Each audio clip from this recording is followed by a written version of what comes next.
What's up, everyone, and welcome to Parked Podcast presented by DGA. My name is Mitch Phillips, and joining me is Zach Harrison, and we have made it to my favorite event, the people's favorite event of the year, the United States Disc Golf Championship and the Throw Pink Women's Disc Golf Championships, the USDGC, the TPWDGC, all the acronyms. We're here. It's the championship. It's the oldest event in our sport. It's prestigious. It's the freaking thing, and we brought a hat just for it, the USDGC. This is the only time I think I've ever worn this hat other than buying it at the pro shop because it fits really weird. So maybe that's something to think about when you're buying all the merch. But we're here, championship. Zach, how are you? You're already there. I'm excited, man. I'm really excited. I love it, dude. Love the hat, by the way. You should totally wear it more. Makes my head look giant from the side. Like they're like great. There's so much space. Just do the Isaac Robinson and tuck your ears into the side. We could do that. That's the way to make it fit right. Yeah. Oh, it does fit now. Oh, that's it. Great. Dude. That's it. I hate that. It hurts. I'm doing so well, man. The drive-in today was slow, but honestly, we're here.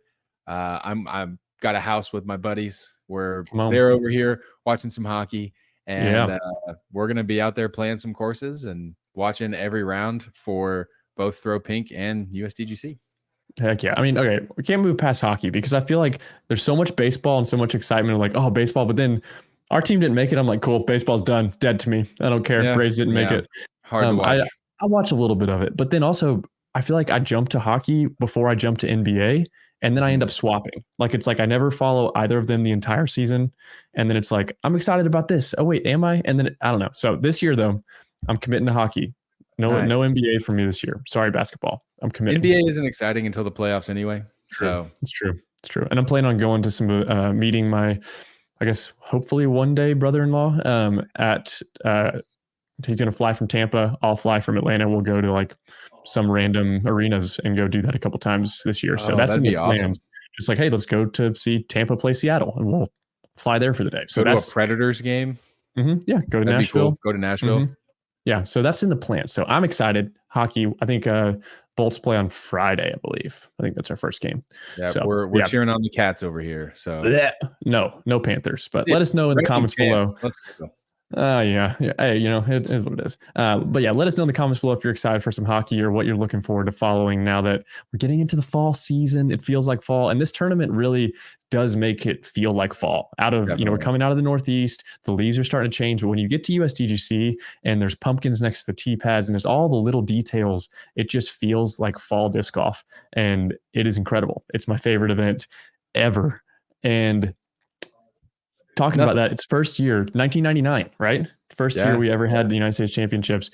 And in your words, and we can talk about this, why is this event so prestigious? Like, just first thing that comes to mind, what makes this event so prestigious to you? Big moments, crazy finishes. Yeah. A lot of narrow margins. Mm-hmm. The average margin of victory has been less than 4 strokes throughout the seasons. Several playoffs, several one-stroke victories. The biggest margin of victory is 15. That was Climo in the very first event ever. But you see it. I mean, it's become this thing where you are the United States champion, right? Like this event just has a prestige to it naturally, as if it's like the World Championships. It's almost up there. Not quite as much as Worlds, that does stand on its own, but the history alone here for the men and for the women in their own right. We can talk more about the women's history of this event, but I mean, right away, that and the fact that it's been played on the same course every year, that is a huge contender as far as why it's up there for me. Yeah, and it's both. I think for me, it's the history and it's the consistency. This event has never moved. And you walk on these certain holes and you walk up to a tee pad and you stand there. And I mean, thank God both of us have lived within, a couple hours of there, but like you walk onto this property and you go, oh my gosh, I remember this moment when this happened. I remember this moment. I remember when this putt was hit, or this is where the tournament ended. Like you instantly remember all that, and being there in person, like some of the courses we play, most of the courses we play, let's be honest, they're on a random city in a random place, and the course just feels like a park. It feels like any other place. If banners and stuff aren't set up, it doesn't feel like a pro tour. You go to Winthrop and there's just something special about seeing that lake and seeing that basket there. And it is so picturesque. And for a fan, for a spectator, this is the best event you can go to. Agreed. It is. The vendor village 1,000%. is an absurd. Go back on Park Podcast Instagram. Zach did a live where we walked through vendor village. You're meeting people. I mean, there's vendors that come to this to connect with people. It feels like a big disc golf like marketing conference almost with all the vendors and all the things, the food trucks and breweries. I mean, so many things about it are, if you are within 10 hours of here, drive here, be here this weekend. It is worth it, and you do not want to miss it. But yeah, I agree. It's the history of this place. For me, this is the best finishing hole, best finishing stretch in disc golf. Finishing 17. I like that it's hole 17. Everyone's like, it should be 18. No, I like that it's this hole 17 lies there, because then you got to sit with it. Then you got to go play extremely hard par 4. Yep. And so, I mean, hole 17, easily the greatest finishing hole there is in that stretch. But also, let's not miss hole 16. You got to walk. If you've never been on property, you play hole 16 and you got what, half-mile walk? It's a good walk, and it's mostly partially uphill. Mm-hmm. And you're walking with a lot of the spectators, right? So you feel these people behind you. You hear them talking. You hear the tension that's in the air. Yeah. And you're thinking about your round up to this point, and you're going, okay, here we go. Nerviest thing ever. Up to a very nervy tee pad. Yeah. If you've never stood on 17 looking out, oh, it looks easy on camera. Like it also, I will say, I'll preface, it's an easy par. It really is. There's so much space to the right, but no one wants to par this hole. Everyone wants to birdie it. People want to ace it. I remember watching Paige Shue ace this a couple years ago. That was insane. We were across the lake, weren't we? I think that year or something. We heard watched people it come across. Yeah, we were on 5, I think. Yeah, absurd. Yeah. But yeah, just so much history. So yeah, be there if you can't. You suck. If you can't, you suck. It's true. You should be there. If you can't, you don't love disc golf. You should be at United States Championship. A ticket costs less than the pro DGN subscription. So go ahead and get it. Be there. But we'll be there for sure. We'll be running around. Zach's got a big crew, like he said, be doing some media with DGA, doing some content with Park. So definitely say hey to us if you see us there. It's going to be a freaking great time. But let's jump into some history here, Zach. Take us through some storylines from previous years, kind of some history about this tournament. And then we'll jump into, kind of special club of players who have won this time, multiple times, some core memories from ourselves, and then kind of preview what we're expecting here with this course this year. Yeah. So, I mean, history-wise, there is no one who's owned this tournament like Ken Climo, as it is with the World Championships. He's won it 5 times. Right. He's competed in it, I think, 14 times. I do believe there was a stat, and not a stat, I heard 19. It from his mouth when I interviewed Barry Schultz. He has played every single United States Championships up until one of them, I forget, it's him and Avery Jenkins were very close to playing every single one. And they're like the only people by a long shot. That's honestly incredible. So yeah, Barry has been, has an appearance 24 times. Yeah. And there's only been 20. This is 26 this year, right? Or 27? This is 26. Last year was 25. Yeah. Climo's been in it 19 times. Felberg 21 times. Brinster 23 times. Johnny McRae 21 times. Wow. They're just amazing to see some of those guys that we know their names as like some of the best from recent past, and even like their top 10 percentages playing so many times, all of them are above around the 50 range, 50%. They're in the top 10. Wow. It's pretty incredible. Some guys actually have 70% top 10 percentage. Paul Macbeth, 71% top 10. He's 10 out of 14 times he's been in the top 10. Actually, dude, Joel Freeman, Kyle Klein, 80%. Kyle Klein, Joel Freeman, 4 out of 5. That's crazy. Pretty impressive, man. It's shocking, honestly, too, that Joel doesn't have a win. I don't think he has a top 2. He's always on the card at some point during this tournament. He just plays. And honestly, he just won Carolina Clash this last weekend. He won it last year as well, Carolina Clash. So you're coming out of the woods. He's prepped, locked in, and just kind of keeps that energy going. And I don't feel like he's really popped up much this year. So we'll see if he can continue that. Just, hey, USDGC, come out when it matters. Yeah. Something that I also thought was really interesting. The only European on that top 10 list is UC Maresma. Hmm. And honestly, I didn't realize how good of a professional disc golfer he was before he broke off and started his businesses. But he's had 5 top 10 finishes at USDGC. Incredible. Yeah, pretty amazing. Dude, I feel like we should talk about some of the women at USDGC and what they've had to go through. Yeah, let's go for it. You want me to carry us there? I want you to carry us there because you were doing the research on the performance flight and the way this kind of before the Throw Pink Women's, before we had this actual event. Yeah, it was its own thing, and it was hey, hope you can play in the men's division or the performance flight. It was kind of there's a lot here. Talk to us about that. There were a couple of cool options, right? So the only way for a woman to get invited is to win the U.S. Women's Disc Golf Championship, right? Which is a separate event every year, usually earlier in the year. Yeah. So the winner gets invited to USDGC and plays in the open division. And then there's also a way for women to compete in the performance flight, which is now it's the Monday qualifier, right? So they can qualify, and the only person to ever be able to do that is Paige Pierce. Yep. Which is pretty impressive. But there have been some other women in the past, like Juliana Korver, who competed several times in the open division. Only woman ever to cash in the open division at USDGC. Incredible. 50 out of 123 players out there. That's absolutely insane. She actually says this article quotes it. It might be the most proudest accomplishment of my disc golf career was cashing at this event in the open division. So it really tells you how revered this tournament actually is for everyone, right? On both sides. Right. And now that it's a Throw Pink tournament and they're playing a similar layout, that's incredible, right? They have their own event that they can really come and play. Rightfully so. Back then, those ladies were playing the one layout. It was the only layout on the course. And so they're really showing these guys up. And that is just incredible. I think it would be really fun to see that happen. Like if they do a skins match here to have one of the ladies play in the open division, I think on that course, I think that might be cool to see. Heck yeah. For old time's sake. I love it. Yeah, really cool here. I'm reading this article you had linked with the women at USDGC. Des Redding has played more USDGCs than any other woman, which is pretty crazy to see.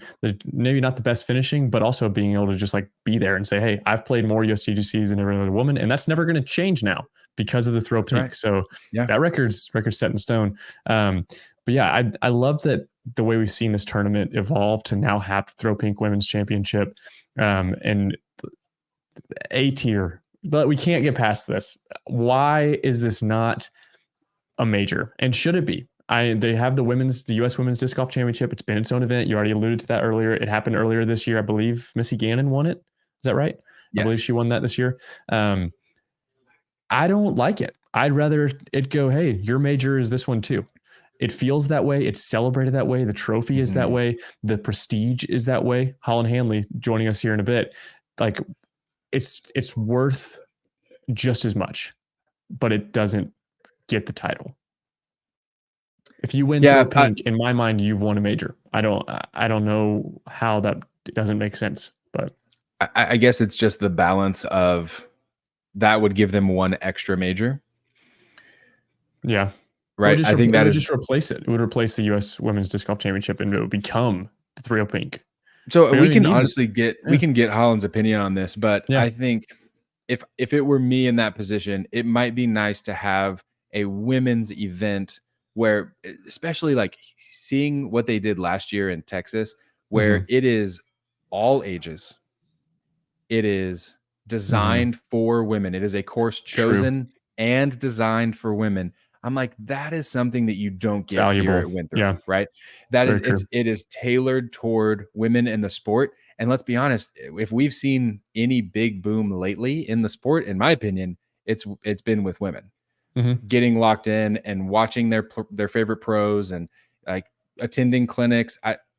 For me, I've never seen more women in the sport than right now. Yeah, you're not wrong. So I feel like it's valuable to have something like that. And it's set up for the kids. It's like a whole different world championships, but it's just around the ladies. And I dig it. I'm into it. For sure. No, you got a good point there. I think it would have to be, like you said, it would either be another major or the U.S. Women's Disc Golf Championship would become a just bigger event, like you said, and not have a prestige of this is a major. Mm-hmm. Yes, it would still be a big event, but it wouldn't have that major title. But I don't know. I guess you're right. You know what I mean? Like, I think that event is necessary. And I think what they were able to do with it, like you said, designing the course, doing all that. But when you have the prestige of USDGC happening on the same course at the same time as another event, and it's like, oh, but this one's just an A tier. It feels seems like a missed opportunity almost. Mm-hmm. Yeah, in a way, but I don't know. Maybe they'll change that in the future. We'll see. Before we go on to this year and some closer history, let's talk about the USDGC winner in 2011. Zach, take us through that. Very weird if you don't know about this. Very, very interesting situation. So they called it well, I guess they didn't change the name. It was a rating-based performance. So really what they decided to do was take your rating and give you a predicted score. There's a lot of trust in the PDGA ratings. So let's say that I was a 900 rated player and my predicted score was 10 over par, right? It will probably be more like 20 over par. But let's say it's 10 over par. And then I go shoot even, right? My technical score would be 10 under. Right. So every round you're beating your predicted score. And that's the only thing that really matters is how well do you play against your prediction. Right. So guys who are out there who are rated 1060, 1070, having to shoot 10 down would mean they'd have to shoot almost a perfect round. Right. Which we just know that will not happen. Scalable. It's just not happening. Right. And so the winner of the 2011 USDGC was an 880 rated man named John Key. One of us. He beat his predicted score by 10 strokes. And so that's how he won USDGC on a very different technicality. Similar to Big Joe, honestly. Very similar. Not quite. I mean, minus 1 day of efforts. Quickest player to ever win a major. That's what he says. That's so funny. But yeah, they repeated that again in 2012, 13, 14, 15 as a separate event. They called it the performance flight. And then they had the open flight, which was the open tournament where they played stroke play and everything the same. People didn't really like it. Needless to say, they didn't stick with that. It's not favorable. Now they like the Monday qualifiers and they let that run the way that it runs. And I think this is the way to play the tournament. It was a fun experiment, I would say, but I would not want to play a tournament like that. Yeah, no, for sure. You're not wrong. Yeah, it's definitely a weird thing, but at the same time, it's USDGC. It's also the only tournament. Well, now we have like the playoffs and there's some like qualifying into that, but truly anyone can get into this tournament. Anyone. We just had the Monday qualifying yesterday, and the way that Monday qualifying has happened over the years, you used to be able to go there, pay your $50, $75, whatever, and you could play within this amount of time, sun up to sundown, whatever they set the time, you could go through and play and as many rounds as you wanted to. That is why I knew people that did it. They'd pay every time. You get through 5 holes, 3 bogeys, let's just restart. And you would leave. You would go back to the hole 1 and you would start over hole 1. That was a real thing. And people literally got in this tournament because they had stuck with it. Hey, you got to hole 16 and man, you took that triple bogey. I still got time. Let's go run another one. So it's crazy the way that Monday qualifying has worked now. And I believe the first time I did it was during COVID, which I actually played the Monday qualifier in that time to try and go and do it. I shot 3 under in practice, felt great, and then went the next day and I was exhausted and shot 7 or 8 over. So didn't make it. But the fact I shot 3 under in practice is possible. But I've never experienced.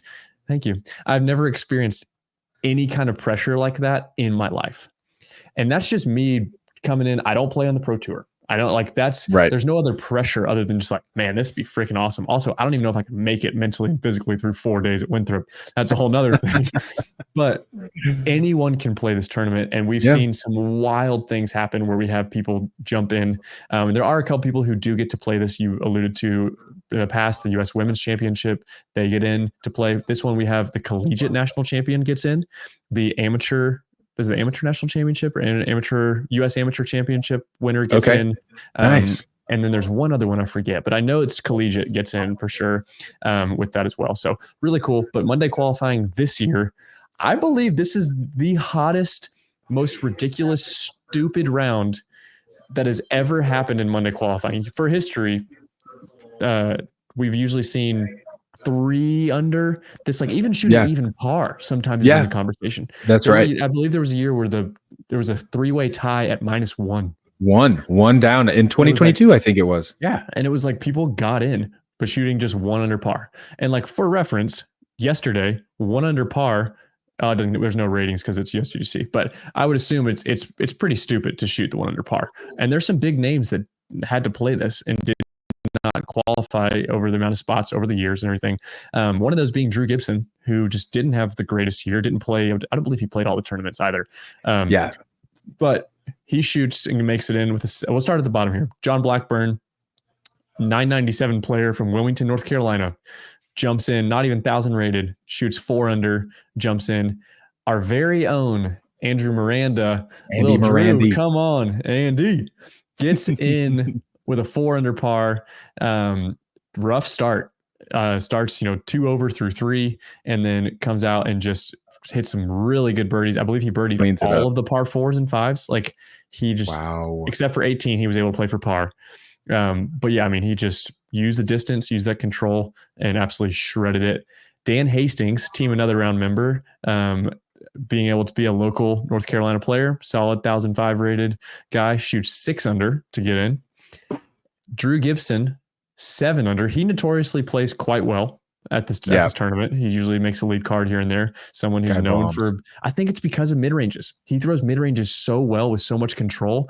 You could throw a buzz off of every tee here. You really could. Yeah. That's very true. When you can throw a buzz 450 feet, you can throw a buzz on every I say that shot. because I've watched him throw a buzz on 12 of the tee shots. Like I walked with him one round here. It's crazy. Makes sense. Winning the Monday qualifying, I'm going to say winning because this is a dub. This is huge. This is insane. Grady Shue out of Augusta, Georgia. I guess they're in Augusta now. I thought they were in Charlotte. Maybe they moved. But Grady Shue, husband to world champion Paige Shue, damn good player in his own right, 1025 rated, shoots 11 under par. That's a championship round.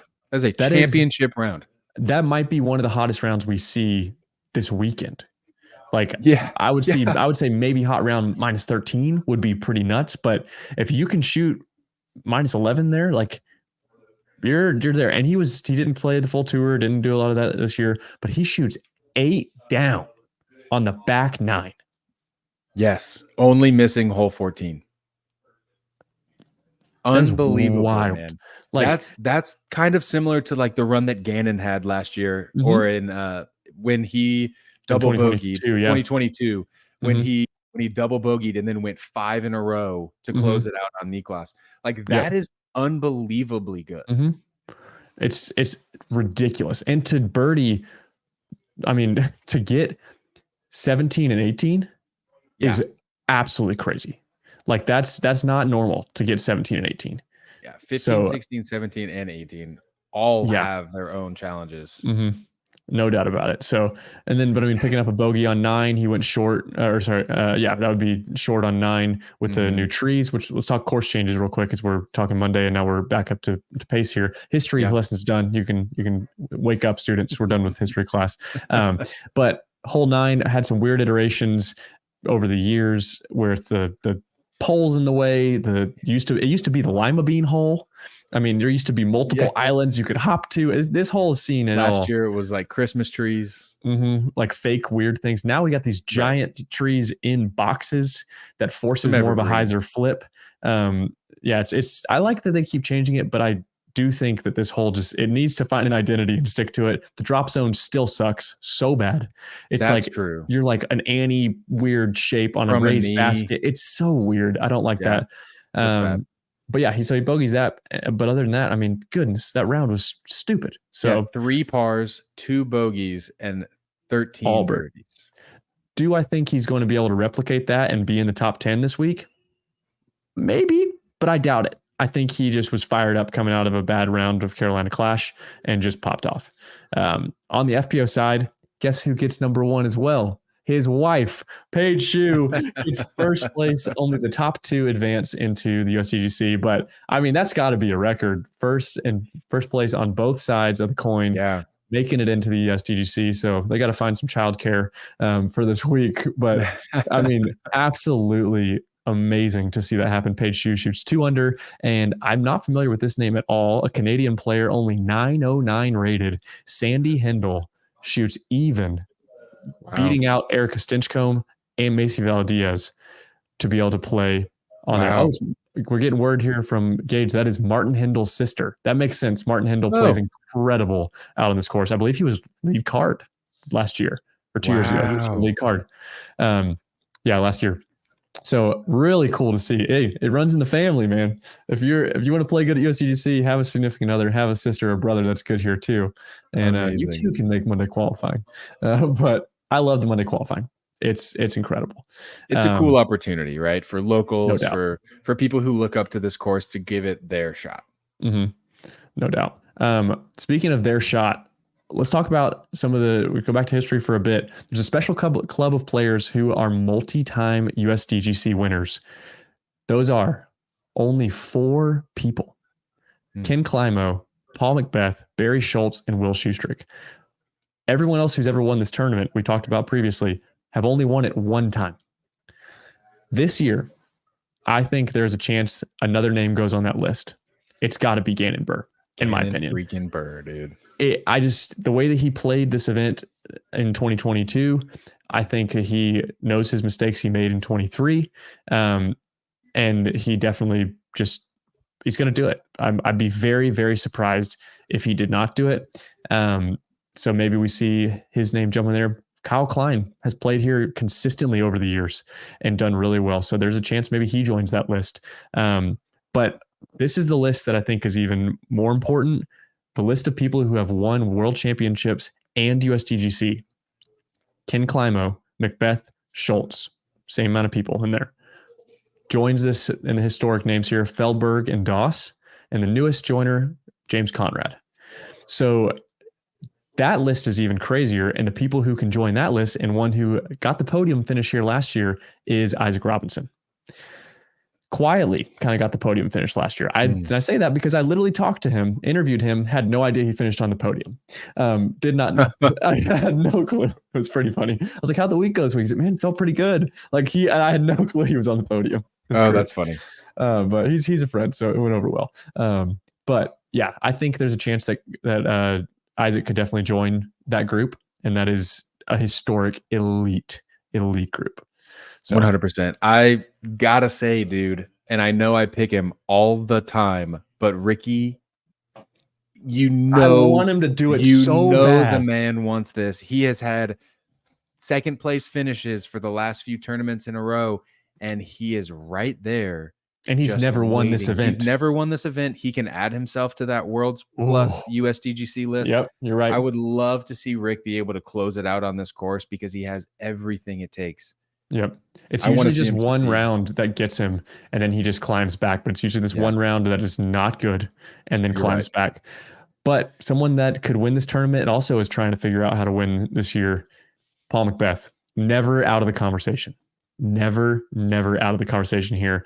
I mean, this is wild. This is his last chance to win an Elite Series for the season, or is the championships technically?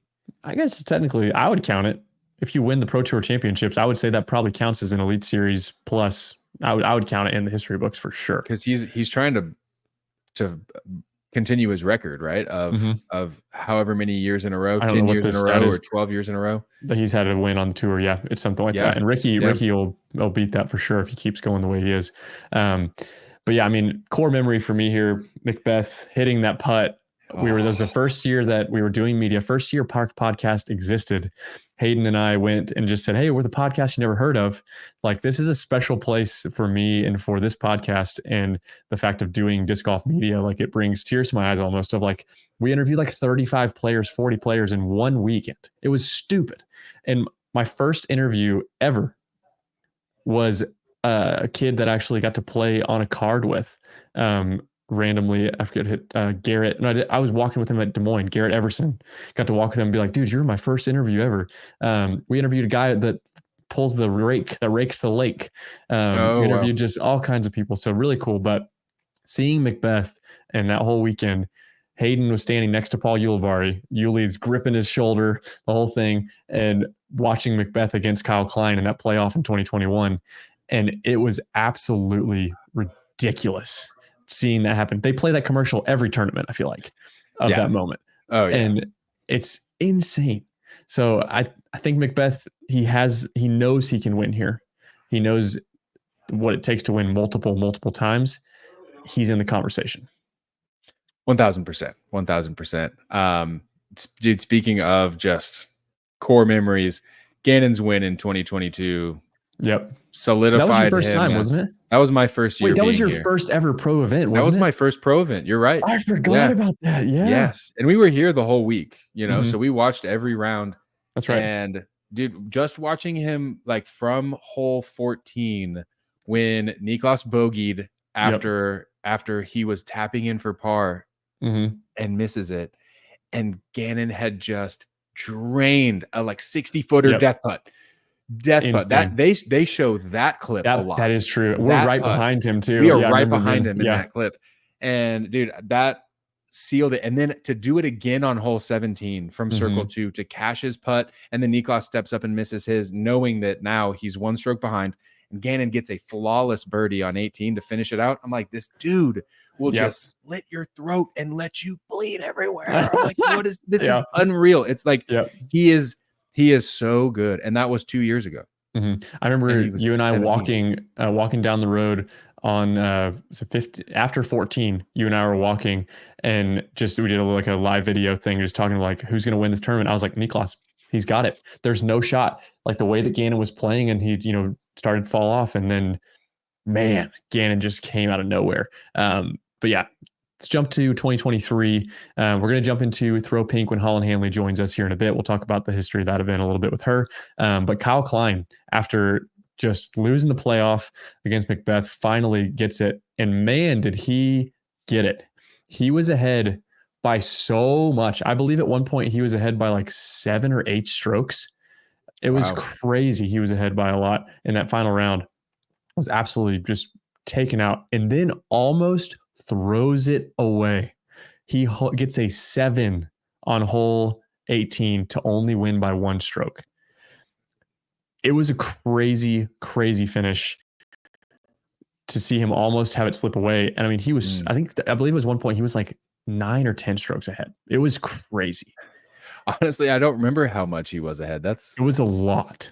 It was a lot at one point. I do remember looking at scores going like he was crushing. And then, only wins by 1 stroke over Bradley Williams. And like we already said, Isaac Robinson, also Simon Lizotte on the podium here last year. So Kyle Klein, do I think he can repeat? Maybe. He plays this event incredibly well. But I think this event is it's a culmination of how the rest of your year has gone, maybe even more than the Pro Tour Championships are.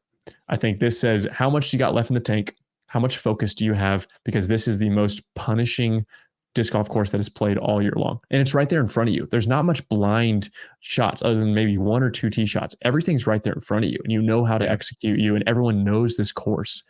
But that's what makes it so intense. And you also have a few different ways to play a few different holes. Hole 10 is a great example how, it's 550 feet, but there are a lot of guys who just flex something all the way to the basket and have a putt for eagle. Or you have guys like Niklas who are just playing it safe with a mid-range and a mid-range. Birdie. Like I birdied that hole 3 times I've ever played that hole. Every time was a birdie. Right. Like take the birdie.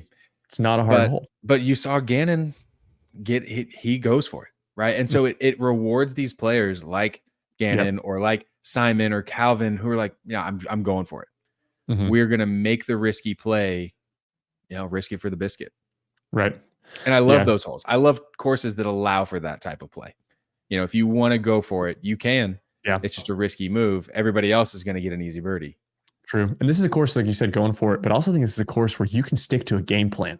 You can lock to a game plan and you can do that because these shots are repeatable. I think that's what makes this course so hard too, is that a lot of these shots, it's a simple hyzer. You just got to land in a 30 to 40 foot range. But the pressure, the prestige, even the players that are walking down the stretch, they know what's coming. You know that hole 17 is coming. You know you got to make that walk and be in your head. You can, anyone on tour can throw a stock forehand or just a little turnover putter, 260 feet or whatever it is. But it's the mental game that is what makes this tournament so intense and why you see so many people rise and fall. The mental fortitude it takes to go through 4 rounds at Winthrop is a lot. One more thing that just came to mind. It was 2021, the pouring rain. Calvin Heimberg shot 10 under par in the pouring rain. Second best round that day was like 3 under par. He shot 10 under par with like no rain jacket and just freaking did it. So the mental that it takes to play this course through the wind, through the rain, through any kind of conditions. I don't know what the forecast looks like. I think the hurricane and everything coming is going to be too far south. So it looks like it's going to be pretty beautiful and cool. Actually, we're going to be in like the mid to low 70s in the afternoons. Mornings, overnights are in the 50s. Beautiful. I'm so absolutely excited. Beautiful. Little frost in the grass. Come on. It's going to be amazing. Before Holyn jumps in here, Mitch, we forgot something. And thinking about fall, thinking about cold weather, we forgot to talk about cold brews. Oh, that's true. We did talk about that. Actually my friend brought this, but I picked this beer specifically for you and specifically for our producer Gage because, well, for a couple of reasons. One, because it's called Thank You for Existing. Oh, and I just want to say this because I'm so thankful for you guys. Oh, that's right, for dude. You, buddy. That's right. So I love you guys. My little mini heart here. No baby one. And another reason why I love this is because it's an Asheville brewery. It's from Dissolver. Oh yeah, Brewing great company. Brewery. And honestly, man, if there's any time to say anything about Asheville, it's right now because they definitely need some help. Yep. Support the small businesses in the Carolinas right now for sure. They're absolutely destroyed. And I know a lot of places, even at USDGC, who are taking donations and making private runs, very secure runs of food and clothing, and especially lighter items that they can get their hands on just to take down the whole weight of the freight and everything. But Slow Play Brewing is one of them. You can go drop off stuff at Slow Play. That was my beer. Hey, my guy. So I have with me, it has got a hole in the bottom that I drained and drank, but I wanted to preserve the can. First of its kind, the official beer, and I believe they are as well this year, the official beer of the United States Disc Golf Championship and Throw Pink, called Throwing Aces. It's a New England IPA. This is the 2021 version of it, and everything that Slow Play Brewing does for this, Ben heads up a lot of what happens there with the food trucks, with a lot of the things, anything food, beverage oriented. Ben and Slow Play are very, very much a part of that. So shout out to you guys. We love you. Can't wait to be there. Goodness, did they hook us up a couple years ago. We did a live podcast from there. Go back on here on Spotify or wherever you listen to this and listen to that. Super cool to hear, the story of how they've gotten a disc golf, how they started their brewery. We got to interview the head brewer. It was an amazing time. So can't wait to spend time with them. But I'm excited to drink Throwing Aces when we're there. But tonight I'm actually doing something weird, and I'm drinking. I didn't have any beer, so I have a cocoa rum. So a coconut water and rum. This is the weirdest thing I think I've ever drank on this podcast. But I know. Oh, okay, I know. Hilarious. We brought the Throwing Aces. I just didn't have any with me. I'm not there. I didn't want to bring Pacifico. That felt dumb. So I brought a weird coconut rum that you could absolutely meme me. So you're welcome. I love it because we can also make a quick announcement that Mitch no longer is employed by a brewery. So he gets a pass. He gets a pass because if you are employed by a brewery, you have to have beer. That's true. But Mitchy, our boy got a new job. I did. We're doing he's working corporate life. Doing the thing. Yeah, we're figuring it out. I'm exhausted. We're learning. Going to be just, trying to change the whole thing. I got a whole new desk. You can't see it because of camera angles, but it's okay. It's here. I believe in it. But We're We proud. should have said at the top of the episode, but we have Holyn Handley joining us now. We are so excited to chat with her. She is the 2023 Throw Pink Women's Champion in a playoff. We're going to get into all of that, talk about her season, talk about just the history of Throw Pink so far, everything to come, a little bit about the rest of the season's coming up, Power Disc Golf Academy, UPlay. We're going to get into a lot of things here. It's going to be super exciting. Thank you, Holyn, for joining us. And when we come back, she'll be jumping in. You're listening to Park Podcast. We'll see you in a second.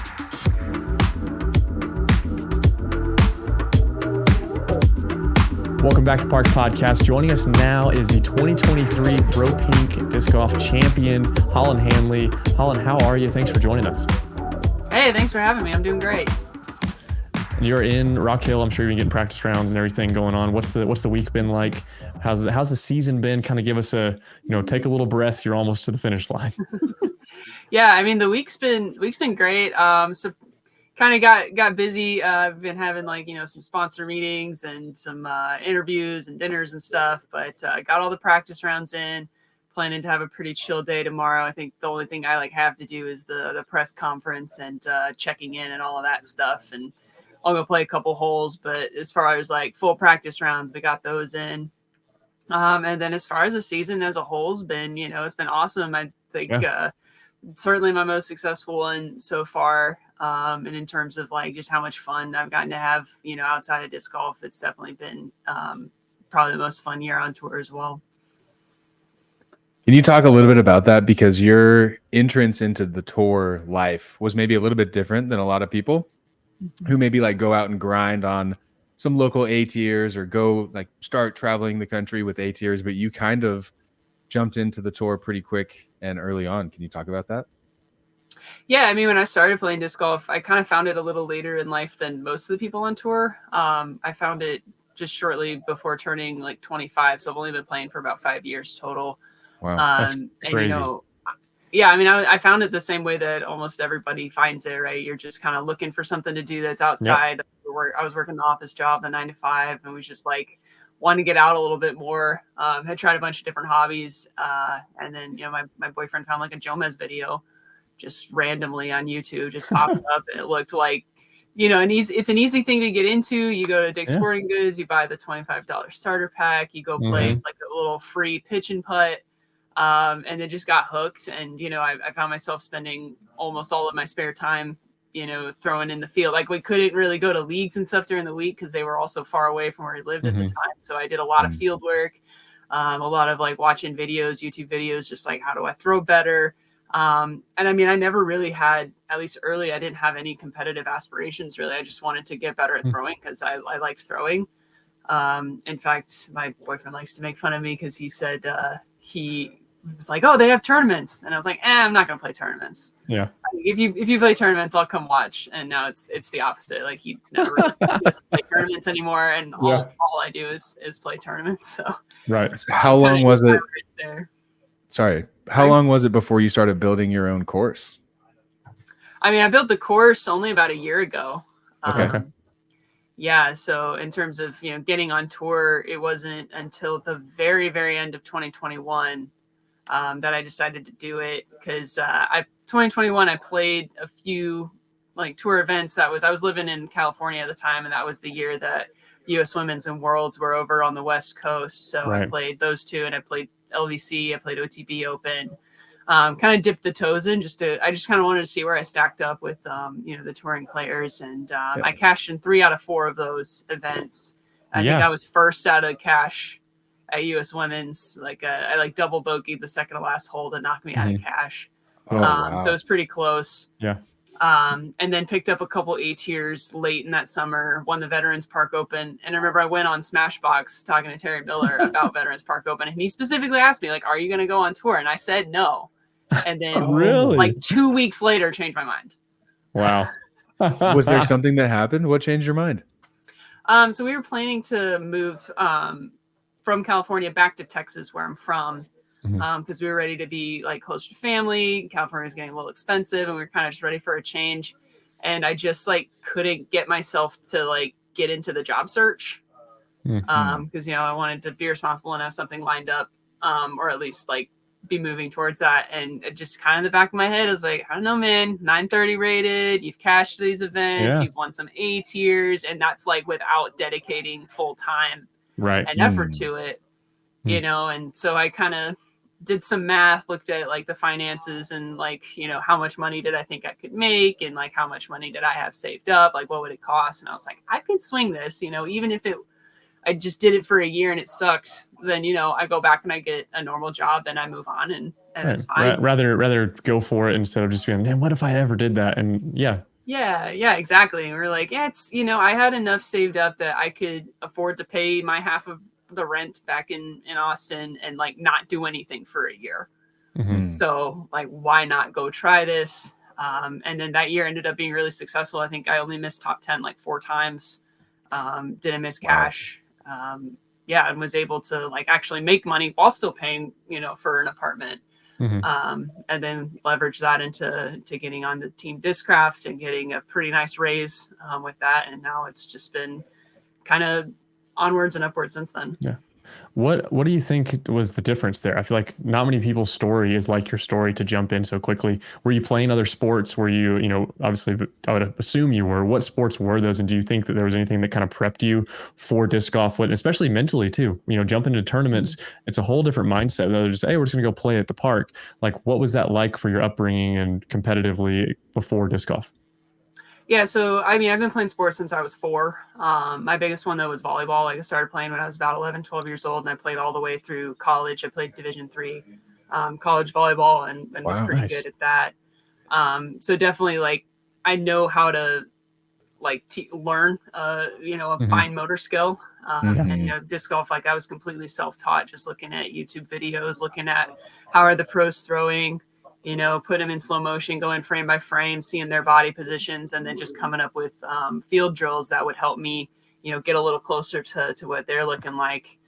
And I think with that athletic background, like I have a lot of explosive power, a lot more than most of the women on tour. And so I think that's been huge, like just a nice foundation. So I didn't have any bad habits either because I started like studying form and stuff so early. It was really easy to kind of, not easy, but easier to ingrain like good habits in terms of technique, and just had like a really good basis to then continue to improve on. And then I just kind of have that personality of when I get hooked on something, I get hooked on something. And like, I mean, I was at my job and like during my breaks, you know, going into the bathroom and practicing like footwork and stuff like that. Like I was, and then I would go home and whatever daylight was left, I would go throw putters in the field or something. You know, it was just like any little thing I could do to try and get a little bit better.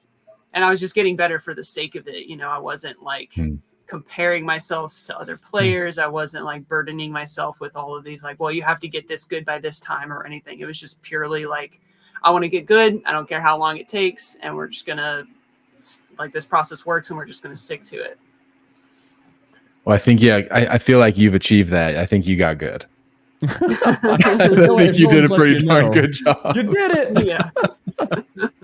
Oh, goodness. Well, let's talk about the pretty darn good job of this year. Like you said, it's your most successful year, multiple wins, a runner-up at Worlds. I mean, so much has gone into this season. What do you think was different? What do you think? Did things just click? Did you kind of find a groove? Was it a mental decision? Like, what do you feel like in a short, you know, description, what was different this year?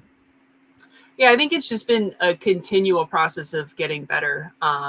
You know, they're starting in the off season, looking at, you know, skill wise, what are my weaknesses? And then there were a couple times last year where I got close to winning, you know, what was the thing that kind of held me back? And so it's been a combination of bringing up certain physical skills and then also just trying to like figure out what I need to do mentally to like push through and actually win. Cause it's the kind of thing that I think is actually very individual. Like you know, what works for me isn't necessarily what works for another player. And so it's been a lot of just like observing myself, trying something and then seeing what worked. And if stuff worked, let's keep it. If stuff didn't work, let's try something different. And then just iterating on that over and over and over again. And it's just been a gradual, not perfectly linear, but like a gradual progression over time of just getting slowly better. Did you have any mentors or anyone who was there kind of like helping you along, like either before you started touring or now that you have started touring? Not so much in like a super official sense. I mean, I did read a lot of Bob Rotella books, or rather listen to the audiobooks. I think he's got a lot of really good stuff out there. And like just reading other books by high performers or high performance coaches, and kind of seeing like what are the commonalities, what are the things that I can apply to myself. And I mean, I've like not like worked directly with anybody, but like I was very inspired. Like my sidearm's very inspired by Scott Stokely and a lot of stuff that he put out. Overthrow disc golf. Like I never hired them for coaching, but you know, I'm good friends with Josh and I've watched a lot of his stuff early on as well. So maybe not like reaching out to somebody, but the people who are putting really good content out there, just like seeing what are the stuff that seem to be like principles that apply to everything, and like can I focus on those and then have a little bit of my own individualization in there. What is one of those principles that you put in, like from the audiobooks, from those kind of high performance coaches from outside of disc golf? Because there's not a lot of media, a lot of, you know, book stuff written of going, hey, this is how you succeed in this. What is something you took away from that you've applied to the sport? Yeah, I mean, a big thing is kind of staying away from being like super results focused. So it's very easy to be thinking about like, well, if I'm not winning, to not care, and, you know, and stuff like that. Or, you know, if I'm not hitting a certain kind of result, whether it be with where I'm finishing or with statistics, it can be like, that's the wrong place to put my focus on. It's more of like, all right, we have the goals, let's put them on a shelf and not think about them. What are the little tiny steps I need to take to get there?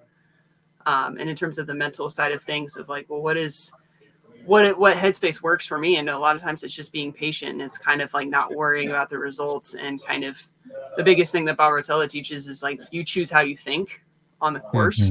That's good. When something bad happens and you get mad, like that is a decision to have a negative reaction to something. You can also decide that it's not going to bother you and that you're going to let it go. And I think that's easier said than done. It's certainly something you have to practice and train. And it's certainly not something that I'm the best that I could be at. It's something that like some rounds I'm really good at it, and other rounds I'm not as good at it. It's one, I don't think it gets credit for, we don't give enough credit to how actually hard that is. But yeah, stuff like that, the being patient, choosing how to think, choosing your attitude, and then focusing on the small things that all add up to the bigger successes, and then just trusting that the results are going to come as long as you stick to that. Yeah. It's pretty interesting that, you know, you got a lot of your information from like what is posted or what was posted for like form content or Stokely content or overthrow, things like that. And now a lot of the time you are the one who's making quality content for people, not only on your own channels, but through like Power DGA and places like that, or doing clinics in person. Can you talk a little bit about how that's been, or any of your experiences with it? Yeah, I think one of the things that has made me a successful coach with Power Disc Golf Academy and like with running the clinics and stuff is my learning of the sport wasn't that long ago. Still fresh. I still have, it's still very fresh. Like I have very real recent memories of, you know, struggling with rounding, or like how do I grip, and all common problems like that. And also I created a lot of the drills that helped me fix those problems. Wow. I remember watching your Instagram and stuff. Is like you used to post, I mean, and still do. But when you first started doing that with, I think it was with Ella and with a couple of people, just going, hey, this is how you fix this thing. And it was like, not even like you were talking, but it was like very intentional. Here's these couple steps. Like no one was doing that. And it was so powerful. Yeah, I'm planning to bring that back more in the off season. It's just been like crazy busy. And at least at this point in my career, like my playing comes first. And content kind of comes second, but I've got a little list of some topics I want to talk on. But like all of those drills and stuff are things that I've really used, you know, the way I built my sidearm and everything. And like that's always kind of been a skill of mine, is being able to take a somewhat complicated thing and then break it down and explain it really well. And yeah, so just like having, you know, recent memory of struggling with these things and having come up with a way that worked for me, and then being able to communicate that well to others has been huge. What is that like to, like you said, I mean, like you said, still fresh, like this is something that you just learned. So it's like, oh, if I just learned this, I know how to teach this. But now, I mean, we're seeing the ads and different things from the academy and things like, oh, this is real results from this person that actually took through Holyn's thing and is seeing these distance. What does that feel like? And is this something you want to continue doing? Do you see our sport, you know, needing those things and you kind of being a pillar in that? Like, what do you expect from that to come? And what's it feel like that you just watch these videos and now people are watching and learning from you? Like, that's crazy. That's such a fast jump. Well, I feel like it's a good like trust building thing because I can be like, look, like I did it. Like I'm not saying you're going to get on tour, but like I'm a living example of what I'm teaching. And the nice thing about the academy versus just going for the free stuff on YouTube is there's a lot of really good free content out there. There's also a lot of like not helpful content, and it's very easy to kind of spend time spinning your wheels. And like a lot of what I did early on was trying to parse through like, okay, does this person actually know what they're talking about versus like these other people who kind of know what they're talking about, and like, watching 5 or 6 different people, and it's like, okay, if like 2 or 3 of you are all saying the same thing, it's probably worth listening to. Yeah. The nice thing about the academy is it's coaches who are already very successful, like on their own in teaching, like they know what they're talking about, the stuff that they do works, and then it's all very, very organized and in one location, and it's all on demand. So like if you're having problems with rounding, there's a couple different videos in there with some different ideas on how to tackle it. And because we have so many different coaches and some of our stuff overlaps, like maybe if Yuli's style of teaching doesn't really jive with you, maybe Simon's got a video on a similar topic and maybe his approach is a little bit more your style. And there's just like a few different approaches. They all work, and one of them will work for you if you're a member of the academy. The other nice thing is like there's a nice community. There's a Facebook group where the community members are helping each other out all the time. You'll see people be like, hey, I'm struggling with this, and people will kind of direct them to the right videos to watch or give them some advice. And then, I've popped on there and done live Q&As with the members before. So is Yuli, something that I'm hoping to do more in the off season. So you do get a little bit of that kind of one-on-one time. So yeah, just like way better organization, and like, the information you're getting is really, really good. But in terms of how it feels, like it's super rewarding. Like I love when people come up to me at tournaments and, they want me to sign a disc, and they're like, oh, hey coach. And they're like, hey, you helped me like figure this out, or I loved your videos on this. And it's very easy to get so focused on like my competitive disc golf and like, I had a bad final round or had a bad round. I didn't shoot the way that I wanted. But the fact that I made an impact in someone else's, life like that, it helps keep things in perspective, and it helps me kind of like get past the bad stuff that sometimes happens, during my rounds. For sure. That's amazing and powerful, right? Like how it's reciprocated both ways. Thank you. Thanks for sharing. That's awesome. Let's jump into, support system on tour. You're talking about community, building that support system on tour. I feel like it's like going to high school. It's small. Everybody's got, we've seen on socials the people that you're running with and everything. I want to talk about this because people, wondering, you have a partner with you, your caddy, Tyler.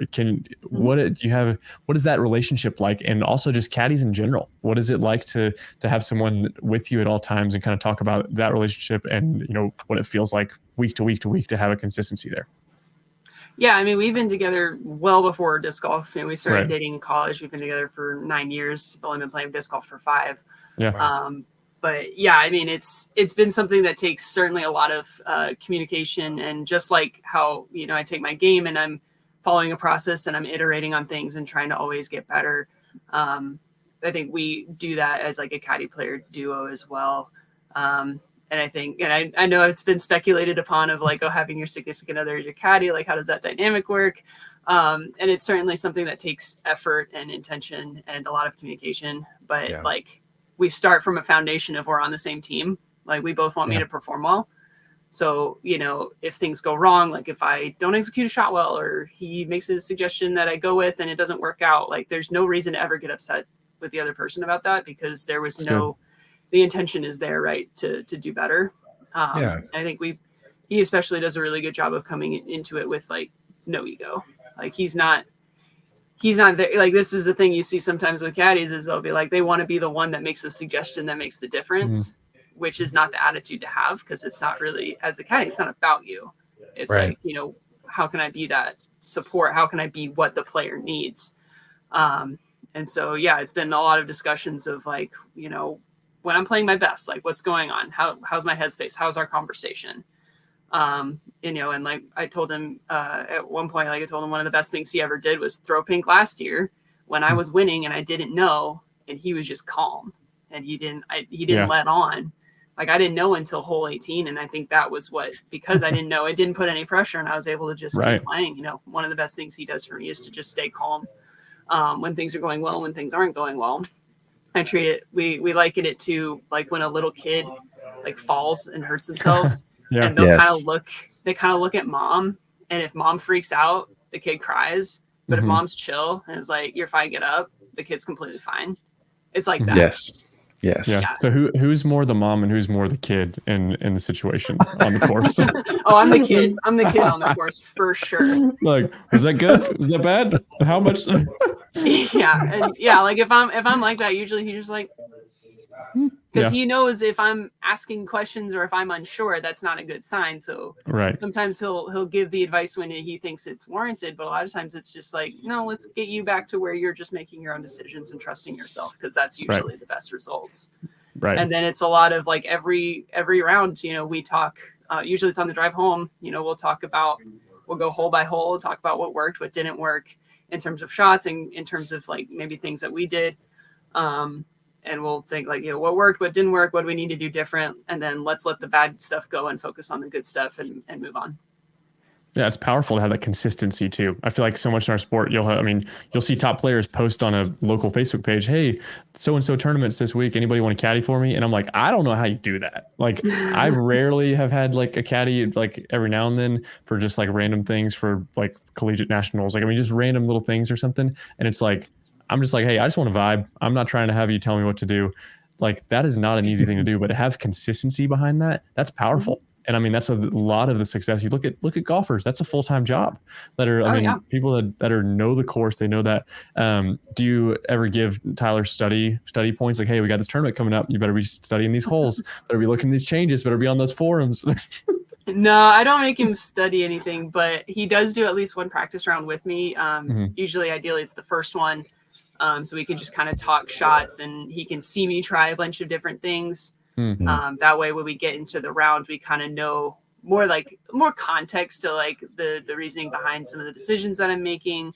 And then like, if we need to make adjustments and stuff, he's never like suggesting a shot where I'm just like, no, I tried that like 5 times in practice. And if you'd been there, you would have known. Like we never have that situation. But no, he does the practice rounds with me. And that's usually where we do probably like 90% actually getting ready for the tournament. And then on the day of, it's more about just like making sure I'm staying in the right headspace. And then, if he makes a suggestion and it's not that often, but he like really makes sure that something needs to be said. And he's done a very good job of like, we've been doing this together so many times of kind of reading how like my body language, like how fast I'm moving and knowing to say like, hey, you need to slow down, or hey, take a breath, stuff like that.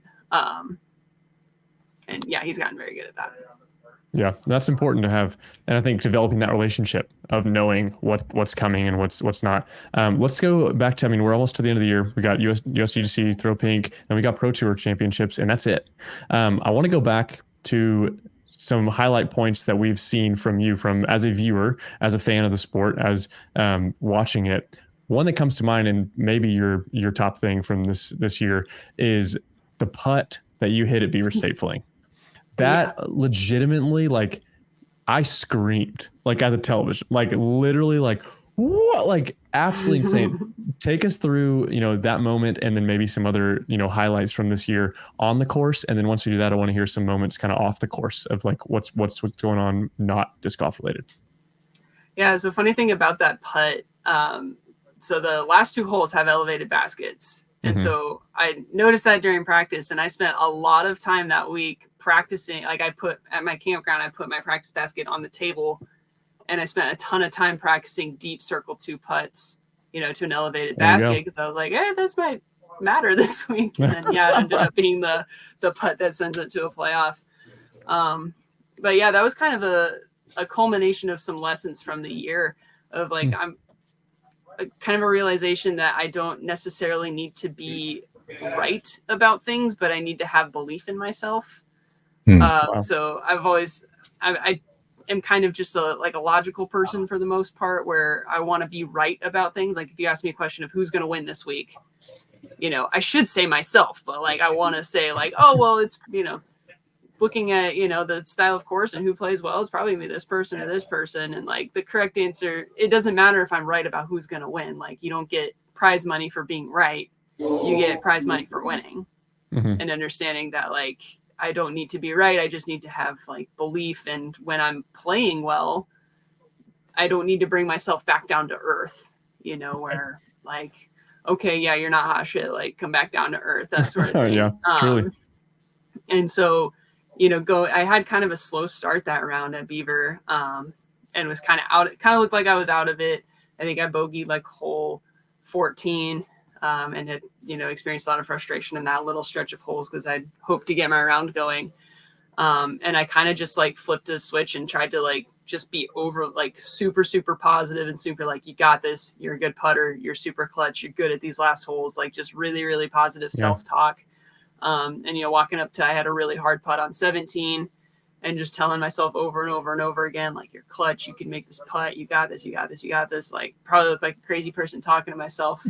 And like the last 2 holes and then into the playoff, like that's how I was talking to myself. And I really think like that almost like delusional self-belief for like that 20 or 30 minutes is what was able to actually like put me over the top there. That's crucial. And honestly, I think some of the best coaches coach positive visualization, you know, putting yourself in that position, succeeding before you're actually in that position, having to do it.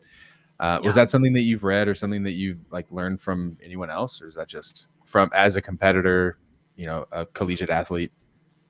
Yeah, I mean, that's come up in a lot of different books. There's one book called, I think it's The Confident Mind, which I've listened to like probably 2 or 3 times, but that's something that they talk about is like, how do you actually build confidence? And one of the, basically you're looking for little good things that happen all the time. Like in practice, you know, what were your best shots? Replaying those in your head, basically you're telling yourself you want more of that. And you're also kind of showing yourself like, hey, you throw a lot of these. Like it's tempting to want to replay your bad shots over and over because you feel like you're learning from them. But in reality, it probably only takes, you know, for one round, it probably takes 15 minutes to learn from your bad shots. And then you're actually better off letting them go and focusing on replaying the good shots in your head. And then that they also suggested, like, just tell yourself you're good at something. Like tell yourself like, oh, I'm a good putter or I'm 1,000 rated golfer. Like you tell yourself these things that are possible for you. And then it's not really speaking it into fruition necessarily, but it's kind of like, it's a positive spin on it and not like, oh, well, I will be of like, no, I am. Like try to get yourself in the mindset of someone who already is at that level. And then hopefully you can continue to rise at that level. And obviously those things only work if you're also doing the physical practice to back them up. They have to go hand in hand. Obviously. Yeah. I mean, there's age old saying of like, oh, your head is going to follow, or your body's going to follow where your head goes physically. But I think we forget sometimes, like you said, your body's also going to follow what your head's doing mentally. And if you walk up to a putt and it's a 15-footer and you're like, I don't know, I missed 4 of these so far. If you're literally close your eyes, take a breath, and you're like, I've hit 6,000 of these in my garage. Like it's a totally different confidence to find in that. It's really good. Yeah, totally. So something that Mitch and I both wanted to chat about, and you've mentioned it, right? Like your ability as an athlete to have explosive power and use that and utilize that in your form, in your mechanics in general. What do you do fitness wise, or what do you have plans to do fitness wise, like in the off season or while you're on tour, to kind of keep that up and make sure that you have a strong base and that you can keep using that in the same way? And those are probably different, right? You're doing different stuff during the season versus not. Saying that as someone who just started CrossFit and I can't throw forehands right now because I'm sore as hell. So yeah, that's actually been a difficult thing towards the end of the season because like my body's just tired, and so I've been lifting even less, just to try to like give myself some more time to recover. But yeah, generally in the off season, you know, I'm lifting weights 4 to 5 times a week. Something I want to try in this off season is adding in some more plyometric work. So I added in mobility work last off season, and that was really helpful. Not so much for generating power per se, but certainly being comfortable in kind of weird positions, like having to really stretch out far. That's been really helpful for that, like being comfortable and able to generate power there. But I know when I was in college, the thing that helped my vertical increase like crazy one summer was pairing, you know, the heavy lifting with some plyometric work. And so I think I'm going to try to bring that back. I'm not too worried about adding distance necessarily, because I don't think like the way that our courses are currently, I don't think that's like the thing that's holding me back. If I don't win the tournament, it's not because I didn't throw the disc far enough. But what's I your think max that distance pairing right now, if you don't mind assessing? What do you feel like your max distance forehand, backhand are? Well, I did do the distance comp, and granted, I'm not good at distance comps. I don't throw discs that are flippy enough, but I think on a distance line, I could probably get out to like, I think my best is like 470, but maybe a golf line's more like 400 to 410 if we're on flat ground. And then I could probably get a forehand out to 400 if I like got a full flight, but I would never throw that on the course. I'm probably more comfortable up to like the 360 range for forehands. Yeah, that's a smash. Still really darn good. Yeah, I'd say so. It's plenty, that's the thing. It's plenty. Sure. There's the problem is not distance. Right.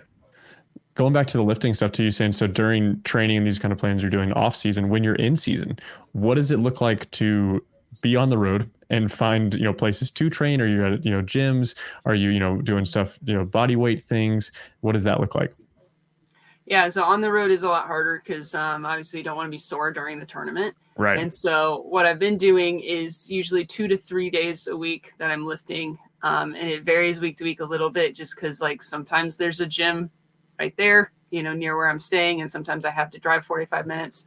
Sometimes the gym is open, late. Sometimes it's not. And one thing I do want to incorporate into the next season is having some body weight training options so that I'm not skipping workouts just because there's not a convenient gym. Because there are lower impact stuff too. Not as lower impact stuff. And I mean, usually it's like I do the harder stuff earlier in the week so I have time to recover.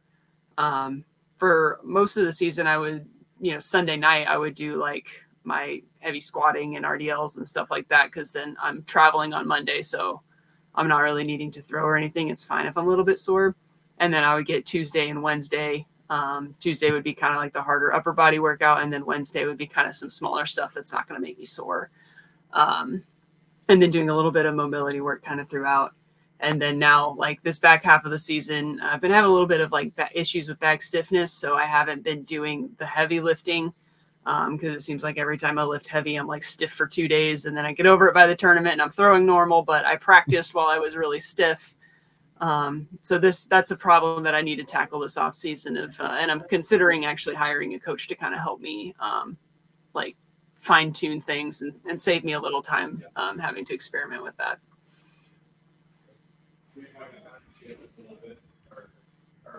I don't have any more notes, Mitch. You're crushing these questions. That's what I want to say. These are amazing. I'm deep in this right now with job changing and with going much more intentionally. I've always done some stuff like, okay, what does mobility look like? What is yoga? What is, stuff, but jumping into something like CrossFit, something into like, I want to have a full fitness for the first time in my life. I mean, I played soccer in college, but it was like, hey, you're going to, do these certain weights, but it's never been specifically like, how far can I really push my body? Do you think that in disc golf there is an advantage? Do you think that, hey, because you're lifting weights, because you're doing RDLs, which I doubt most of the disc golfers on tour even know what that is, if you're doing these specific things, do you think that that is something that you could do without? Or you think that some people, hey, if you did this, wow, the level of our sport would keep growing? Where are you at on that?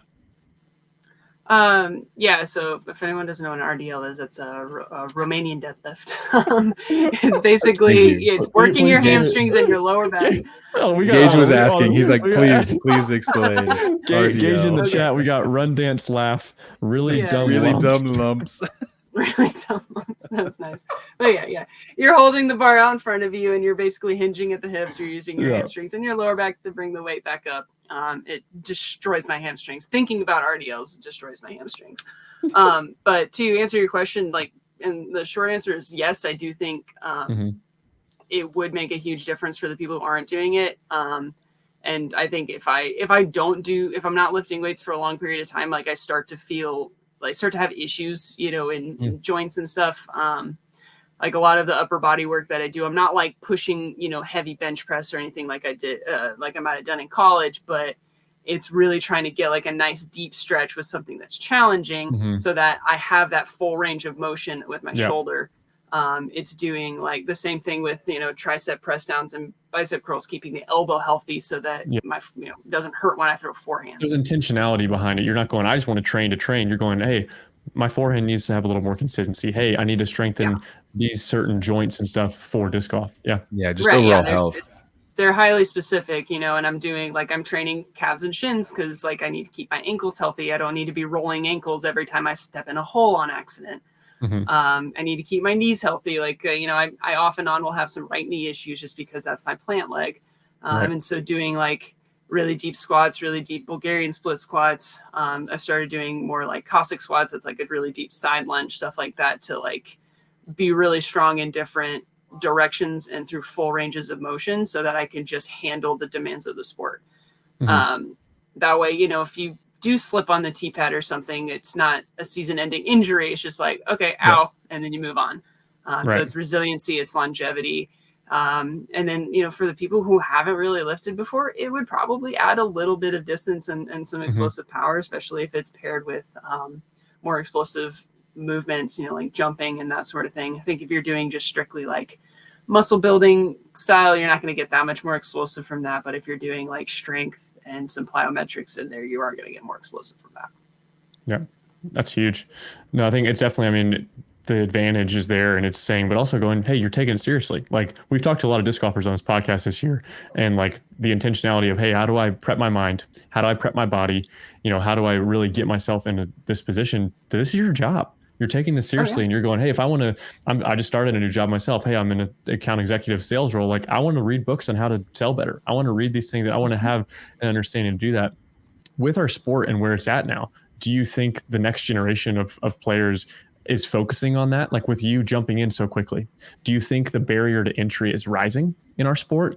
Or do you think it's the opposite of, hey, people are realizing you can do that, you can get good quick and go after that? What have you seen even just the short time on tour with, someone like Emily Weatherman coming out of really what felt like nowhere and winning on tour?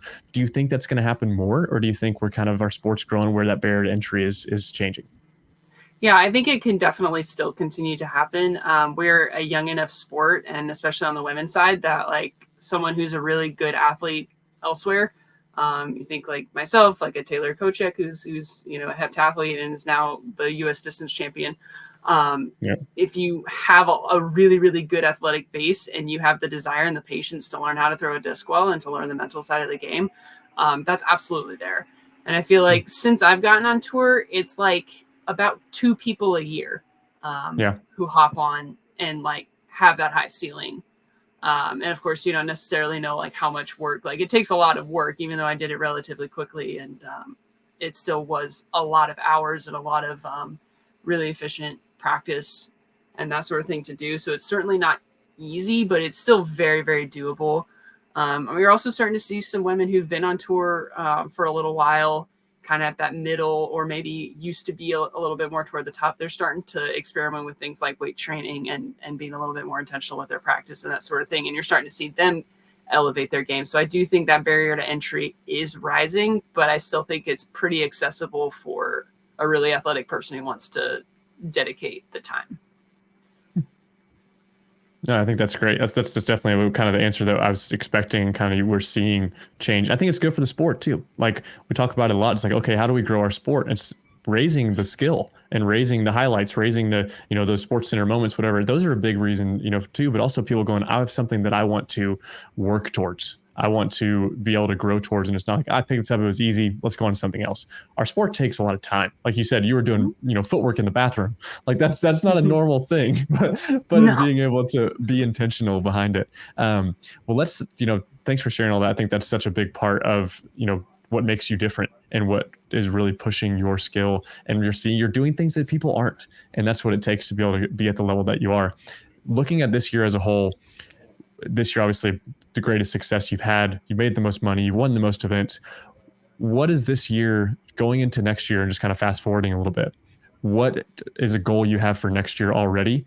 Maybe it's to have another win or anything. Are you already thinking that far ahead? Or are you still locked into the end of the year? Where are you at on that? Yeah, I mean, I've definitely started thinking about, my off season and how I want to kind of structure things. I don't tend to put a ton of specific results goals just because one, I don't want to limit myself. I could just say like, oh, I'd like to get another win, but maybe I could get like 5 more wins. Like, who knows? Hey, come on. Yeah, like, I want to win as many events as I can. I want to win majors. I want to be, number one in the standings and all of those things. Right. But like on a more granular level, continuing to improve, like in the short game and the touch. Like one of the things I'm most proud of this season is getting over 80% C1X putting on the year. I'm one of 5 women right now who have been able to do that, versus I think I was at like 74% by the end of last year. Yeah, that's huge. That's mega. Like one of the biggest differences in terms of skills, for me this year is just being able to get up and down inside of 200 feet. That was a big problem I had last year. Is like, okay, I got in a good position off the tee, but like, who knows? We have liftoff. Please hold on. Really it is extremely loud. A little loud. It's a little loud. It'll turn off in a second. Okay. Sorry. Thanks. Rest in peace, headphone users. You're welcome. Sorry, guys. All good. That was incredible. What was I talking about? I have no idea. Oh, we were talking about goals and stuff in off season and kind of goals looking in ahead. off season. A lot of my goals are still related to like getting up and down inside of 200 feet. Last year it was like I could get in a good position off the tee, but it was like coin flip if I actually like stand still through the putter to the basket or shanked it into the woods. So it's been like a huge area for improvement. So like this off season, it'll be a little bit of rest and then ramping up the weight training, implementing some changes to try to improve going to the next year. I want to figure out some like more body weight training options for the weeks where it's really hard to get into the gym so that I can stay consistent. Because, if if you take a week off from the gym and then you get back into the gym, you're twice as sore as you normally are. And for that's sure, a problem. Of course. Yeah, so, for sure. Trying to figure out a solution to that. And then what are the areas that I think I can gain the most strokes by improving in and just hammering away at those. Yeah. Well, let's hone into this week. Coming into a tournament was, arguably your biggest win that you'd ever had, winning Throw Pink in a playoff against Kristen on the biggest stage. It was insane. I was standing right there. It was absolutely wild to experience. When you've been doing practice rounds and stuff, have you done that putt again? Have you kind of reminisced a little bit, or are you really just going, hey, that was last year. I'm going to keep moving forward. I know I can do that. Where's your head at heading into this week? Yeah, when I have those, memories of some really cool moments, just in general, I think it's a good thing to just let myself kind of relive them for a second. Cause that's all the stuff we just talked about of like, relive your best moments and all that stuff. Cause it just reinforces and builds confidence. And so doing some of that and kind of also just testing like, okay, there were some areas where like, maybe I didn't have the best game plan or I didn't play this hole the best way that I could, or maybe I threw the line that's not the best line, but with where my game was last year, it was the best line for me given my skill set, but I've improved in some areas. And so like, experimenting with what can we change to be just a little bit better in terms of just overall game plan now that my game's a little bit more evolved. And then there've been a couple course changes. Like they changed the tee on hole 3. So it's a completely different tee shot now. How is that? You're kind of at a little bit more of an elevated spot and you're kind of, does it change the shot a lot? Yeah, the gap. Yeah. So, we used to throw like, if I'm standing on the tee, it was like a pushing hyzer this way. Right. And so now instead of being here, we're over here. And it's more of like a turnover or just a it changed where shot. It's at. Straight shot. You moved it. Yeah. So it's like you do yet. a 90 degree to the left turn and then you go across the road or that little cart path. Oh, there. yeah. So towards the house right there on the right, like towards the road. Yeah, it's right next to that house. Wow. Do you know why they changed it? Probably 18 crowd. Probably just crowd finishing. Probably a little bit of that. And I think too, like, so the shuttle that takes the players from the parking lot to hole 1 goes on that cart path. And so you used to have to stop and wait for them to tee on 3 before you could get players up to hole 1. Right. And now you can just go. You're not disrupting anybody. So I think that was smart. probably the main Nice reason. flow. Do you miss old hole 3 and 4? Do you like the combination of the 2 holes? Hole 4 this year's the same as this is only my 3rd year playing it. When they combined hole 3, what was hole 3 down to the bottom, and then 4 was like the U-turn hole, or is that always the way that you've played it? Is this? That's always the way that I've played it. I think you're talking about like I've watched it before, like watching. I think it wasn't that long ago, but I guess it was. Yeah. Yeah, That's I funny. mean, this is only my third year here, and Right. the Yeah.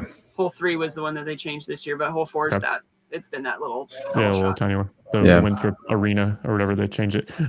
With that being said, it's only your third year here. Has there been a repeat winner for Throw Pink?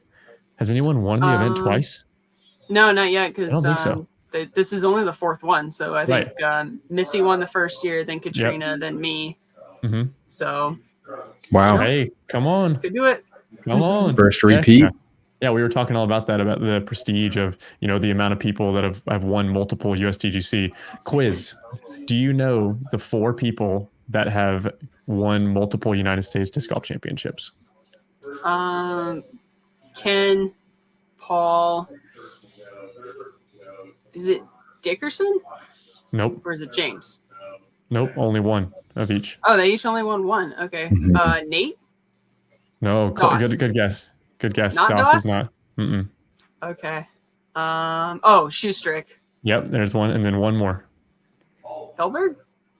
Barry Schultz. Barry Schultz. Okay. That would Yeah, have been my other guess. that's right on the cusp. Yeah, we were talking about Very it. nice. I was like, I didn't realize that. I thought there were more people that had won more than once. So anyway, yeah. Well, we're rooting for you this week. Hey, become the first. We'll get to do this podcast next year and be like, hey, the only person to have won multiple Throw Pink Women's Disc Golf Championships, which is the longest name ever. You could, yeah. I will butcher that so many times in interviews this weekend. Oh my gosh, it's so hard to say. You won't be the only one. You won't be the only one. No doubt. Last thing I want to ask you before we let you go. Winning this event last year, the prestige, the history, we've talked about a lot on this podcast so far. This being an A tier, this being kind of a weird spot, where do you feel in that? Everyone kind of has an opinion. As someone who's won this event, who plays in it, you know what it feels like to walk the exact same places that you're walking, and it's a different level of tournament. Does that matter? Do you care, or what's your take on that? I mean, at the end of the day, like, the prestige is based on how competitive it is, right? And the fact is, you've got all the best players in the world. They had to earn the right to be here. Mm-hmm. That in itself makes it a prestigious title. And I will say, in terms of like it's not treated on different levels when you're here. For sure. Last year, all the stuff that happened after both Kyle and I won, we were standing on the same stage. We were signing the same number of things. We had the same number of people, cheering for us. Like, we had the same size trophy. All of that's exactly the same. The thing that's the different is when you're like on the rest of the tour, everyone's like, oh, this person's won USDGC, they're a major winner. And then they kind of forget that Throw Pink's a thing. Yeah. Because I think, like, going into D-Glow, it was me and Kristen were like one stroke off of each other going to that final round. And people are like, Holyn's never beaten Kristen before in a tournament to win. And I'm like, yes, I have. I literally came back from 6 strokes and beat her in a playoff. But you forget about that because it's not an elite series or a major. Damn. Yeah. So that's a little weird, because it's like, kind of for like 1 week, the week of the tournament, and like maybe the week after, it's basically a major, and then the rest of the year everyone forgets it exists. It's a little. Would you change it? Would you like to see it become a major? I would like to see it become a major. I think there have been years where, frankly, U.S. Women's was run more like an A tier than Throw Pink was. And the fact that, like, we don't get a full week off going into U.S. Women's. We don't get as much time to prepare, and yet we have to play the same number of rounds in the same number of courses. Yeah. In a lot of ways, like, Throw Pink is usually treated with more prestige. I will say that I thought the U.S. Women's this past year was run really, really well. The people at Mint HQ down in Austin at Sprinkle Valley did an amazing job, and they made it feel like a major. Right. Cool. But there have been years past where, like, it felt more like a local level event, just with the amount of attention it was given. So, like, in terms of how much work the crew on the ground puts into the event, like, they deserve to be calling the event that they put on a major, I think. Yeah. No, I think that's a good take. Yeah. We were talking about earlier, but Zach brought up, the amount of intentionality behind U.S. Women's. There was every level of little girls that actually get to play in a United States Women's Championship. And, like, there's so much around that. And so, yes, that's intentional and needs to happen. But do we not make that still such a big thing? Let's not lose that. But yes, give Throw Pink, give this venue, and give everything that it deserves. And yeah, in my mind, and in most people's minds, like, you want a major, but on paper, it's not next to your name as one-time major winner, so yeah, it's an interesting space. So, well, this year and maybe years to come, just win it multiple times. And you're like, look, I win it twice. Now it's a major. I win it. Win it enough times that people remember it exists later. Yeah, make them learn. That's awesome. Well, Holyn, thank you so much for your time. We are rooting for you. We'll see you there this weekend. It's just such a joy and such an honor to have you on. We want to have you on for quite some time. So thank you for taking the time. It's been an incredible season, and we're stoked to see what the next 2 weeks hold. Could be, some serious paychecks and multi-time Throw Pink Women's Championship. So we're excited for you. Zach, you got anything left? Yeah. Where, for those of us who are at USDGC and Throw Pink, where can we meet you, find you, get you to sign our Frisbees? Yeah, I mean, there's the autograph tent right by hole 18. I'll be there, most likely every single day, unless something crazy happens and I have to leave. So. Okay. Heck yeah. Awesome. And are you going to have any discs and stuff, or you're setting up anything? I know there's a lot of people with Discraft Tent and all that stuff going on with some drops. Do you have any special things coming or anything with USDGC with Discraft, or are you just rolling with the Vulture and that kind of stuff? Yeah, I don't have anything in my possession to sell, but I mean, the Discraft booth will be there, and they have stuff for all the players. We are doing a drop soon. I'm not sure if it's happening this week or next week, but they are dropping a new disc for me. If it's not available here, it'll be on the Team Discraft website. Heck yeah, definitely. Awesome. We'll definitely head over there, support Holyn, follow her on Instagram. We'll for sure be posting some stuff after this episode. But thank you so much for taking the time, and good luck this week. And we'll see you in a couple days. Great. Thank you. Yeah, thanks for having me. Yep, thanks, Holyn. See ya. Bye. All righty. Holyn Handley. That was incredible. From jumping on tour out of nowhere to now, winning multiple events, winning the biggest A tier that ever will be in A tier. I love what she was saying about it's all fresh. The learning's still fresh. And everything she's doing off the course, 100%. is building on itself to now winning 3 big events. This year, runner up at Worlds. Really just to see everything that's not disc golf that is making disc golf easier. Pretty incredible. And, it's a lot of the work that she's put in and the dedication that she's made. It's not like someone's out there pushing her to do it. She's the one who has the intrinsic motivation to get there, go to the gym every Sunday, do the heavy lifting at the end of the tournament. At the end of the tournament too. That was crazy. That's so much dedication to your craft and your body and just your overall health and well-being. She's really putting the thought into the right places to make it show on the other end. So loved talking with her. Really insightful. Yep. Honestly made me want to look into Power Disc Golf Academy. Yeah, having everything in one catalog. Honestly, that's really, really nice. And Lord knows I could use a little bit of advice. Yeah. Her Vultures are dope. I love the Vulture. It's such a good disc. So, definitely pick one of those up, be able to support her, and head over to the Discraft booth because I know they'll all be all the players. That's the one thing about this event too, is the players are so accessible and they're hanging around. They want to be there compared to, hey, we're in this random place. I want to go home. People want to hang, people want to have a beer. So this is the time to be able to hang out with them. So just really cool to hear Holyn's take on some of that stuff. I love what she said about it being an A tier versus a major. I think that it was the weeks leading up to this and the week after it feels like a major, and the rest of the year it doesn't. I haven't heard that take yet for someone that's won the event. It's oh yeah, but when Kristen did, her even saying she's never beaten Kristen on a final round. She's and she just spouts up, yes, I did. I was 6 strokes down and I came back and won. But who's counting? Case card. Yeah, exactly. Right. But also the memory of going, I was 6 strokes back of this. She is locked in. Oh yeah. She is focused. She's locked in. So, even before this interview, I was a fan, but definitely now even more so. And she was my pick coming into Throw Pink. She's had an amazing season. This would cap it off in a huge way. And also heading into Disc Golf Pro Tour Championships next week. We'll talk about that on a recap episode and preview there.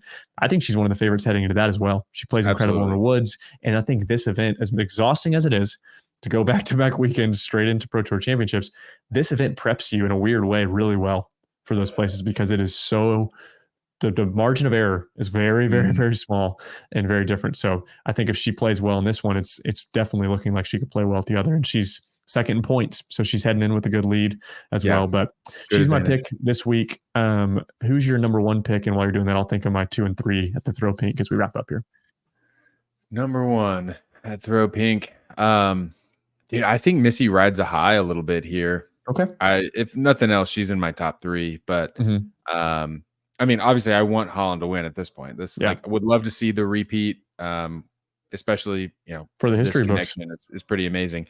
But yeah, I can definitely see Missy up there. And maybe it's boring to say, but I think Kristen's gonna climb back and kind of get what's hers. At least make a push toward the top. With a 4-day event, I think it gives her a pretty good advantage. She has the tendency to really hit her ceiling and not necessarily hit the floor. So that always proves to make more champions than the consistency. I mean, more champions in a 4-round event. So yeah, I think those are my 3. It's funny you say Missy. I'm looking at it now. She was 10 strokes back from first place last year. She got 6th. So I mean, there's a big gap there. I was just my pick for second place before I saw that. Is Henna Blumrose is is definitely on the podium for me. She plays so well at this event. She usually has Jonathan Poole, who's the tournament director, usually on the bag. So I mean, she's got a great caddy. She knows this event. She is such a good thrower of the disc. We haven't talked about this yet, but this course is not really a putter's course. It's a driver's course. It is how good can you throw a driver this exact distance in this small area, and Evelina and Henna come to mind for sure. And Henna even more so, because I think she's hungry. She drops dimes, and I think she honestly has more of a complete game than Evelina when you take putting out of it. Yeah. Like they're very close, but on this course, they tied last year. I say that. They both tied for third at 21 under. So I think we're going to see either Henna or Evelina. I'd love to be able to see Evelina do it and say, hey, 2-time major winner, which actually she is because she won Champions Cup. But I think Evelina's in there. But yeah, Henna is going to be my number 2 spot. I'm going to go for it there. And then third, I think Kristen's got to be on the podium. As much as I would love to see her kind of like, I don't really like, you didn't do too well, and then come with fire next week, because I think it'd be cool to see, that's the last feather in the cap, I feel like, for Kristen to say, I've done it all, is to win Pro Tour championships. So unless she won last year. She didn't win last year, did she? Am I wrong saying that? That was Missy last year. Okay, so I was like, wait, no. Yeah. So I think Kristen could definitely come into this week there, but she's kind of had an off, like, there's something's a little weird going on. But again, man, she's always in the mix. Her ceiling is so high that like it only takes one round for her to climb back. And then if she can replicate it, then she will gain strokes on almost anybody, Yeah. I mean, her worst finish this year is 8th place, and that was at the European Disc Golf Festival. Other than that, she's been on the podium every single time. So it's like she's a lock. She's a lock. On the men's side, USDGC, Zach, who you got? Dude, I want a Richard Wysocki. I want him to do it. Another world champion and US champion. I think the world needs it. But honestly, I'm not counting Gannon Burr out of this. I think he's gonna fight. I think he's gonna go for what it takes. Making those risky shots, putting himself in position to climb the board. Yeah, he finished tied for 27th last year.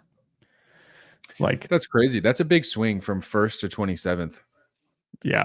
I mean, just had some weird rounds. +5 round 3 last year. Oi. And then a -6 the second. I mean, that's crazy. Yeah, he's just back and forth. So yeah, I think Gannon's in the mix. God, I would love to see Ezra Robinson get up here and smash it, because I've been waiting for him to like take off on like a final round and really close out strong. Yep. But honestly, dude, I think I'm going to put his brother up there and say that Isaac probably has a better chance of finishing in the top this week. Yep.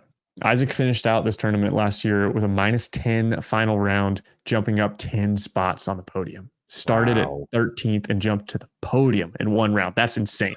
Final round USDGC when it all mattered. Hence why I didn't know he had won or had been in podium, because at the end of the day, he was not. So yeah, I think Ricky's my number 1 too. I think he's got to do it.